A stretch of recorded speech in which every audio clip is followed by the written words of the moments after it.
దుర్మార్గమైన చర్యకు ఇక్కడున్న మేమందరము కులమతాల అతీతంగా దానికి తీవ్రంగా ఖండిస్తున్నాము.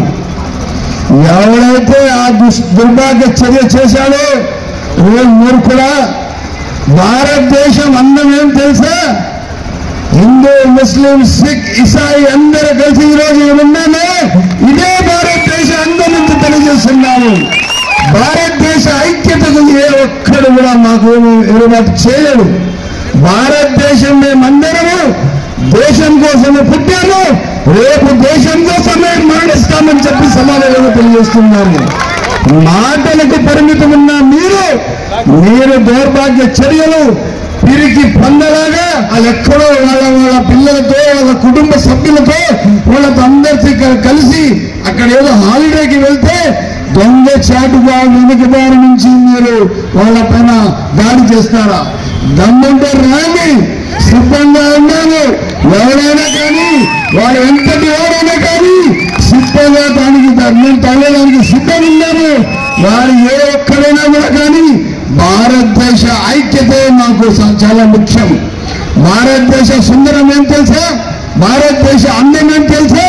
మన అందరి ఐక్యతనే అని చెప్పి సమానంగా తెలియజేస్తున్నాను. ఏ ఒక్కడు కూడా ఏడో చెత్త నా కొడుకు వచ్చి మన ఐక్యతకు ఏ మాత్రం చేయలేడు. మన ఐక్యతే మన మహాబలం. అందుకోసం ఈ దాడికి 26 మందిని పెట్టుకున్న ఆ తీవ్రవాద చర్యకు పూర్తిగా ఖండిస్తున్నాను. నేను కేంద్రంకి అడుగుతున్నాను, ఖచ్చితంగా మనము ఎట్టి పరిస్థితుల్లో ఈ చర్యకు కారకులైన వాళ్లకు ఖచ్చితంగా ఎండగట్టాలా, వాళ్లకు సమాధానం చేయాలా, ఎట్టి పరిస్థితుల్లో వాళ్ళకి వెళ్ళకూడదు. ఈరోజు మన ఐక్యత, భారతదేశ ఐక్యత, మన పైన దాడి చేసిన పిరికి పందులు కూడా మన ఐక్యత దానికి జవాబని చెప్పి తెలియజేస్తున్నాను. ఎక్కడ కూడా ఏ ఒక్కరు కూడా ఒక అడుగు తగ్గకూడదు. దేశం కోసం వచ్చినప్పుడు ఖచ్చితంగా మన దేశమే మన సర్వస్వం. పార్టీల కన్నా, కులాల కన్నా, మతాల కన్నా, అన్నిటికన్నా ముఖ్యం మన దేశం. మన దేశం ఉంటే మనం ఉంటాము, మన దేశం లేకపోతే మనం ఎవరు ఉండము. కొంతమంది దీనికి రాజకీయాలు చేయాలని చూస్తున్నారు, సిగ్గు లేకుండా బతుకుతున్నారు. వాళ్లకు సరైన జవాబు చెప్పే అవసరం ఉంది. అందుకోసం నేను తెలియజేస్తున్నాను, మా మహిళా అక్క చెల్లెలు చూడండి, వాళ్ళ ఇళ్లలో పనులు వదిలేసి అన్నా మేము ఉన్నాము, మీతో మేము కలిసి నడుస్తామని చెప్పి ఇళ్లలో వదిలేసి మా మహిళా అక్క చెల్లెలందరూ నాతో కలిసి నడిచారు.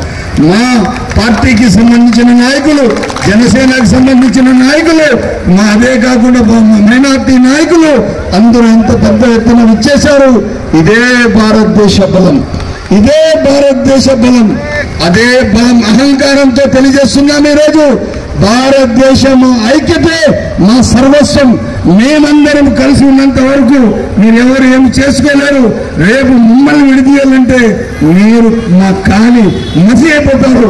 ఎట్టి పరిస్థితుల్లో మా ఐక్యతకు ఎవరు కూడా ఏం చేయలేరు. తప్పకుండా భారతదేశం కోసం పుట్టాము, భారతదేశం కోసమే ప్రాణాలు త్యాగం చేస్తామని చెప్పి సమానంగా తెలియజేస్తూ సెలవు తీసుకుంటున్నాను.